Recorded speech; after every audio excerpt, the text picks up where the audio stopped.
उत्तर प्रदेश का एक ऐसा ठग जो जिलाधिकारी, पुलिस अधीक्षक, कमिश्नर, एसडीएम, एडीएम, अन्य अधिकारियों को फोन करता था और बताता था कि मैं उत्तर प्रदेश के मुख्यमंत्री आदित्यनाथ योगी जी का ओएसडी बोल रहा हूं और यह काम कर दो।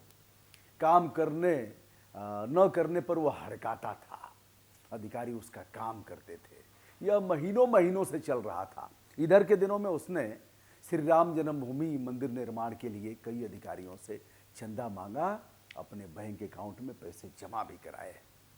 पाप का घड़ा फूटा और वह शख्स गिरफ्तार कर लिया गया। उत्तर प्रदेश के एसटीएफ ने गिरफ्तार किया, लेकिन कैसे कैसे अधिकारी उसके चंगुल में आ गए और एक बार भी तहकीकात करने का प्रयास नहीं किया। उन अधिकारियों पर भी तरस आता है। और एक ऐसा शख्स, एक ऐसा ठग जिसका यह कारोबार महीनों और बरसों से फल फूल रहा था। आइए दोस्तों, आज हम आपको बताते हैं। व्हाइट बोर्ड पर हूँ, आपको अजीब लगेगा, हमारे साथ बनिए। यह है ओएसडी। ओएसडी रखते हैं लोग, या कोई ऐसा पद नहीं है जिसके लिए कोई नियुक्ति हो, विज्ञापन निकले और उस तरह की पात्रता के धारक लोगों को इस पद पर रखा जाए। आपको जानकर आश्चर्य होगा, OSD officer on special duty, अगर हिंदी इसका संज्ञान ग्रहण किया जाए तो विशेष सेवा अधिकारी। यह उत्तर प्रदेश के मुख्यमंत्री के ओएसडी इस समय 8 की संख्या में हैं। इनका वेतनमान जानकर के आप चौंक जाएंगे। चलिए हम वेतन बताते हैं। गवर्नर को बोलते हैं श्री राज्यपाल, उत्तर प्रदेश के श्री राज्यपाल।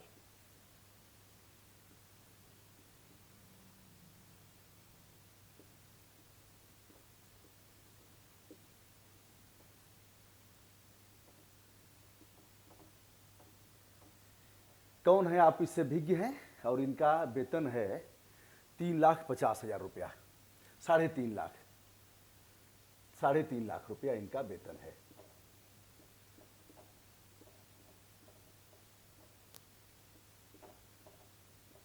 और उत्तर प्रदेश के सीएम का वेतन है 3,65,000 और इसी के बराबर लगभग वेतन है ओएसडी का। यानी अगर 8 ओएसडी को मान लिया जाए तो उनके ऊपर एक महीने में करोड़ों रुपए खर्च होते हैं। पैसा जनता का है और उनका काम क्या है हम इसे भी बताएंगे। तो यह है राज्यपाल का 3.5 लाख और सीएम का है 3,65,000।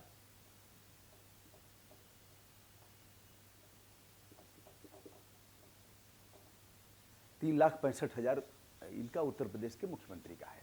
और इसी के इर्द गिर्द और 2.5 लाख लगभग मुख्य सचिव और अपर मुख्य सचिव इन लोगों का है। अब 8 ओएसडी इतना वेतन लेते हैं, उनके लिए आवास है, उनके लिए अन्य सुविधाएं हैं और वो सीधे मुख्यमंत्री जी से जुड़े रहते हैं। वो बताते हैं कि कहाँ कहाँ क्या गड़बड़ हो रहा है और क्या करना चाहिए। इनके कार्य को बहुत डिफाइन, लेकिन प्रदेश को उत्कर्ष की तरफ ले जाने का इनका दायित्व है। लेकिन यह ट्रांसफ़र पोस्टिंग भी कराते हैं, हड़काते भी हैं और यह बीच के माध्यम है। जैसा कि श्री राम जन्मभूमि के मामले में। और ठगा कौन गया?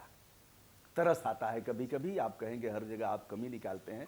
वाराणसी के डीएम साहब ने 1 लाख रुपया कौशल राज शर्मा, तेज तर्रार जो रहेगा वही वाराणसी का डीएम होगा, वही लखनऊ का डीएम होगा, वही गोरखपुर का डीएम होगा। ये ऐसी जगह है जो प्रधानमंत्री जी का संसदीय क्षेत्र है, तो यहाँ तो चुन करके आएगा। जो भी डीएम आते हैं यह मान करके कि यह हर मामले को सुलझाएगा, अच्छा विकास कराएगा, योजनाओं का सही क्रियान्वयन होगा, क्योंकि हम बता सके कि वाराणसी में इस तरह का विकास हुआ है। ऐसे ही लखनऊ का है, गोरखपुर का है।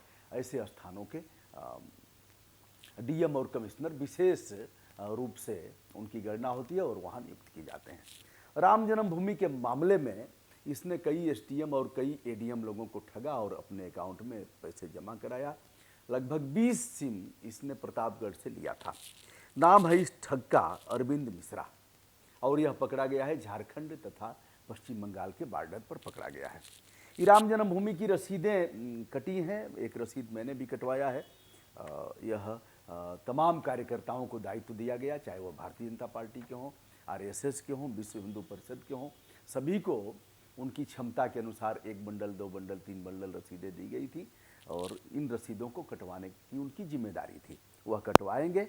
एक पावती जो देगा पैसा उसको देंगे और एक पावती अपने पास उसकी गड्डी की रसीद रखेंगे। ये हमारा भी नंबर है 67619196। और हम मस्जिद निर्माण में भी हम चंदा देंगे, दोनों में देंगे। चलिए, यह रही रसीद और डीएम साहब ने 1 लाख रुपए उस ठग के अकाउंट में भेज दिया। डीएम साहब ने एक बार भी यह नहीं सोचा कि ठग इसके अकाउंट नंबर कर लिया जाए। अब बताते हैं किन किन सरकारों में क्या क्या हुआ है। मोटा मोटा बताऊंगा जो मैंने देखा है स्वयं का, कोई आभासी दुनिया की बात नहीं करूंगा, जो मैंने स्वयं देखा है, जो अनुभव किया है, अनुभव के आधार पर ही कहूंगा और जो भी कहूंगा वो सत्य सत्य कहूंगा। लगभग में हो सकता है। चंदा सभी लेते हैं, सभी दल, कोई बाकी नहीं है, कोई खुल करके लेता है, कोई इधर से लेता है, कोई दाएं बाएं लेता है। ऐसे मामले में जब इनकी रैलियां होती हैं तो इनके कार्यकर्ता जाते हैं अधिकारियों के पास, जाते हैं कर्मचारियों के पास, लेखपाल के पास जाते हैं, सेक्रेटरी के पास जाते हैं, ऊपर जाएंगे, डीएम के पास जाएंगे और सब लोग चंदा देते हैं। जब इनके कोई कार्यक्रम होते हैं तो उसमें संघ भी चंदा लेता है, अधिकारियों से, भ्रष्ट अधिकारियों से चंदा लेता है। और संघ लेता है गुरु दक्षिणा के नाम पर, गुरु दक्षिणा, और लिफाफे में लेता है। हमने भी दिया है, हम भी गुरु दक्षिणा में शामिल हुए हैं। तो हमने, और वह बताते हैं कि 4 अंक में आपको देना है। 4 अंक में, 4 अंक का मतलब कि 1000 से नहीं, नीचे नहीं रहेगा, ऐसे रहेगा। 3 अंक में है तो 999 रुपया 3 अंक में आया। तो 3 अंक, अब तो 4 अंक से कम नहीं कह रहे हैं, 4 अंक में लिफाफा दे देंगे और लिफाफे में आप अपना नाम लिख करके और वो पैसे डाल करके दे देंगे। ध्वज प्रणाम 1 2 3 होगा और नमस्ते सदा वत्सले मातृभूमे तो या हिंदू भूमे सुखम वर्धितो हम, ऐसे होगा और आप वहाँ जाकर के वह दे देंगे। तो उससे उनका संघ का काम चलता है, ऐसा बताते हैं। लेकिन चोर से लेंगे, बेईमान से लेंगे, गुंडा से लेंगे, अपराधी से लेंगे, अराजक से लेंगे, तस्कर से लेंगे, वो कहेंगे हमको सही काम में लगाना। अब उनकी अलग परिभाषा, इस परिभाषा से मैं इत्तेफाक नहीं रखता, क्योंकि आप अगर ले रहे हो तो आप उनको संरक्षण दोगे, कल आप उनको बचाने का काम करोगे, आप उनकी ट्रांसफर और पोस्टिंग कराओगे। तो मैंने देखा एक सीएन आया था गाजीपुर में, एक सीएन के यहाँ लोग गए, उस समय मैं बैठा था, यद्यपि मैं कभी मांगने नहीं गया जीवन में और न कभी चंदा लिया हूँ किसी भी मामले में, क्योंकि हमारा वीडियो लाखों लोग देखेंगे। एक आदमी से भी चंदा कभी जीवन में नहीं लिया और कभी किसी रैली और अन्य मामलों में खर्च नहीं हुआ। 3 रुपए, 5 रुपए, 6 रुपए में मैं आंदोलन कर देता था, उसको भी कभी अलग से बताऊंगा, दिखाऊंगा, प्रयोग करके दिखाऊंगा। जो प्रयोग किया है उसे 5 रुपया में आंदोलन और 3 कॉलम में समाचार पत्रों में प्रकाशित होगी खबर। ऐसे कैसे करता था, वह उन लोगों के लिए काफी लाभप्रद होगा जो नए बच्चे कर रहे हैं, जिनको यह है कि बिना होर्डिंग, बिना पोस्टर, बिना मंच, बिना माइक के हम कैसे कर सकते हैं साहब। तो एक आंदोलन में अगर न्यूनतम 5000 रुपया लगा तो कार्यकर्ता अंततः बेईमान होगा और कहीं से उसको उपार्जित करेगा। दोस्तों, तो यह फर्जी ओएसडी महोदय ने तमाम अधिकारी से लिया। अब अधिकारी बताएंगे भी नहीं, डीएम साहब मैं वाराणसी में ही इस समय हूँ, हमारा वीडियो आपके यहाँ उमड़ घुमड़ करके पहुँच भी जाएगा, संभव है पहुँच जाए। डीएम साहब, आपने एक बार जानने का प्रयास नहीं किया कि जो फोन आया है उस नंबर का तहकीकात कर लिया जाए? सारे सिस्टम आपके पास है। डीएम साहब, आपने उसके अकाउंट नंबर का भी परीक्षण नहीं कराया जिसमें आप 1 लाख रुपए भेज रहे हैं। फिर आपने यह भी जानने का प्रयास नहीं किया कि क्या मुख्यमंत्री सचमुच इस बात के लिए ओएसडी लोगों से पैसे मंगवा रहा है कि पैसे मांगो हमारे नाम पर। आप हड़क करके तो सीएम के नाम पर ही देंगे, प्रेम से देना होगा तो कहीं रसीद कटवा लेंगे, चुपचाप जाकर के दे देंगे, उसके दान बॉक्स में डाल देंगे, ऐसे तो आप नहीं देंगे। लेकिन 1 लाख रुपया आपने अकाउंट में भेजा उसके और एक बार भी जानने का प्रयास नहीं किया। इसलिए आपको और आप जैसे तमाम अधिकारियों को यह देखना चाहिए, आप स्वयं अपना आत्मावलोकन और विवेचन कर लें कि क्या आप इस कुर्सी पर बैठे रहने लायक हैं। एक बार विचार करना चाहिए। और जो तहकीकात, एक बार मैं एक ईएसपी के यहाँ गया था, नाम बता देता हूँ उनका, उमेश चंद्र श्रीवास्तव, डीआईजी होकर सेवानिवृत्त हुए, संभवतः हमारे यहाँ लंबे समय तक पुलिस अधीक्षक थे। एक महिला की लॉटरी लग गई थी, ठगी की शिकार हुई थी, जयरामपुर बिठौरा गांव की, बिरनो थाना। उससे कहा गया कि आपकी लॉटरी लग गई है और इतना यह है। तो अब लॉटरी लग गई साहब, 25 लाख, 30 लाख, 50 लाख जो भी लगी हो, तो आदमी पागल हो जाएगा।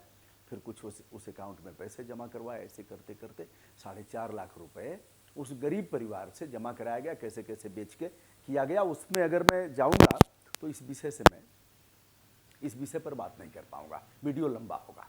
तो मैं लेकर के गया पुलिस कप्तान के यहाँ।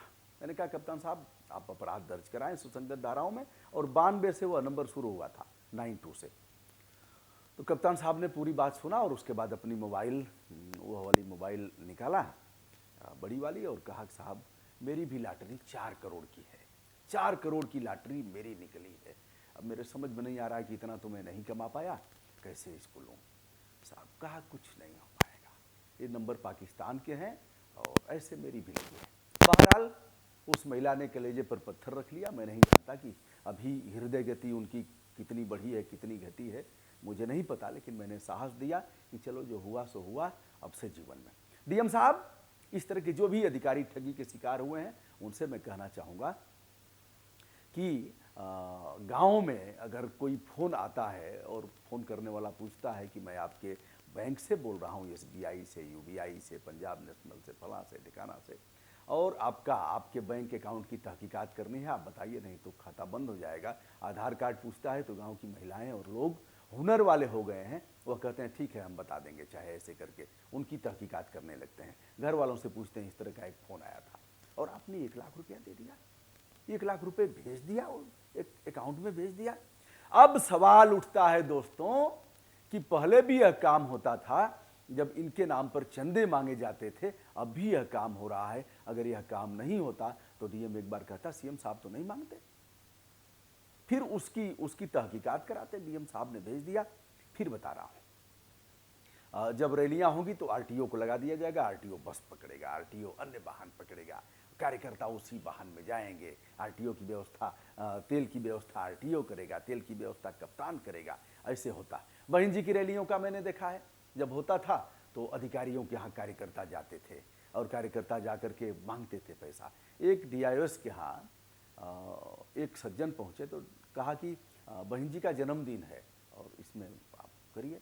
तो उन्होंने कहा कि 2 बार तो कर चुका हूँ, फला आए थे, अब तीसरी बार भी, तो कितनी बार देना है। बहरहाल वो महाशय वहाँ से नाराज होकर के चले आए कि ठीक है मैं करूँगा। तो उसने कहा ठीक है जो करना होगा करिएगा, लेकिन हम कितनी बार चंदा दें।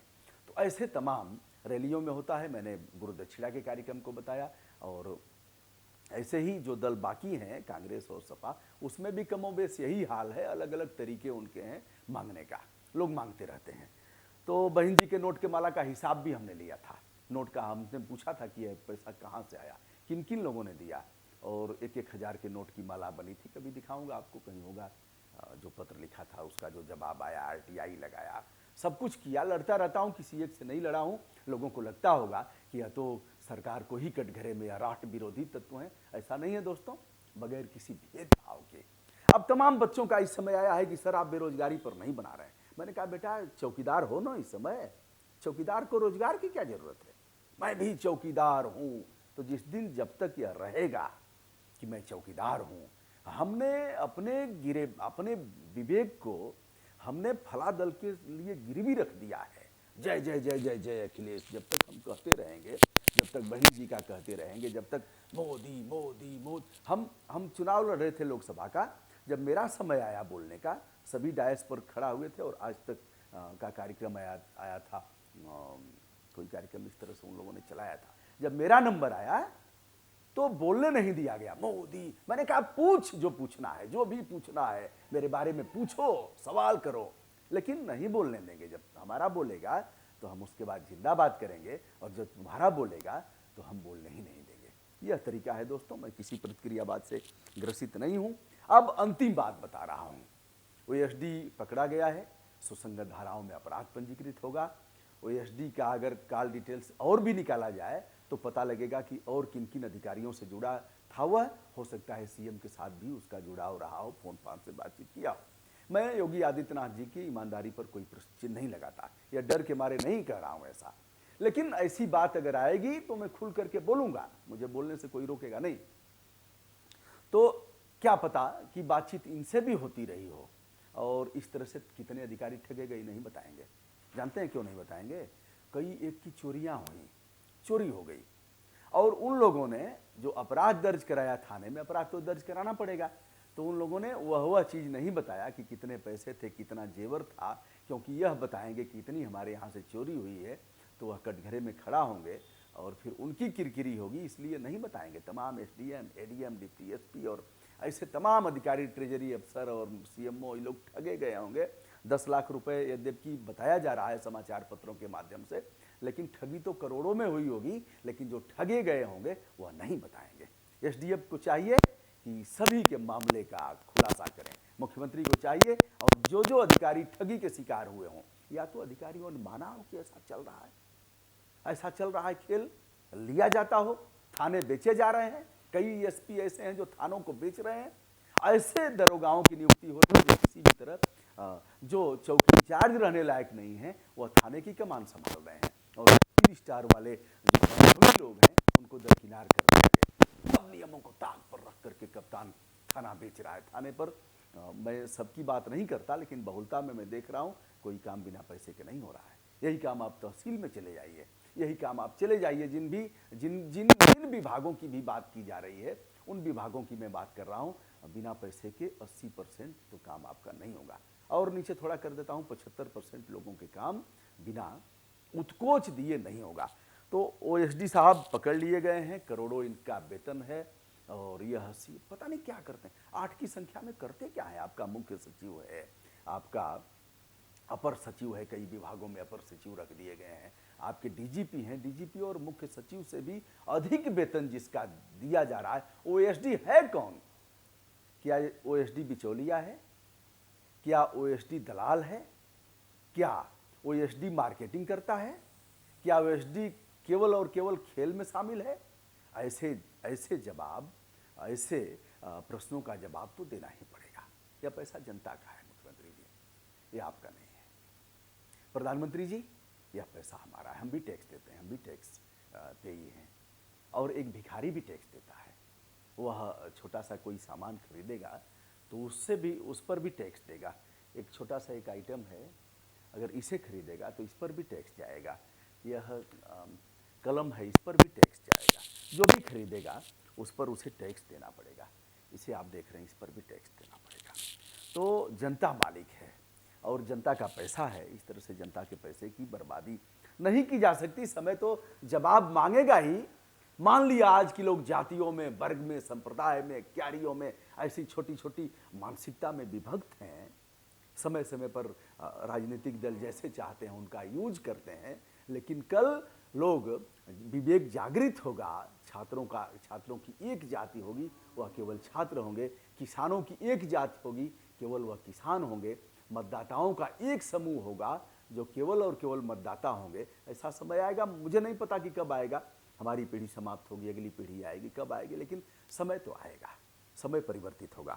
तो दोस्तों, यह है ओएसडी गिरफ्तार किए गए हैं, और इनका पोल अगर खुलता है, मैं चाहूँगा कि पूरा पोल खुले और सबके चेहरे बेनकाब हों। डीएम साहब, वाराणसी के डीएम साहब, और जो लोग भी ठगी के शिकार हुए हैं उनके गुड सेंस की कामना करता हूं। दोस्तों, ऐसे मामले समय समय पर बताता रहूँगा। मैं हूं ब्रजभूषण दुबे, यूट्यूब चैनल ब्रजभूषण मार्कंडेय से, और विनम्रता के साथ सभी को सादर नमस्कार।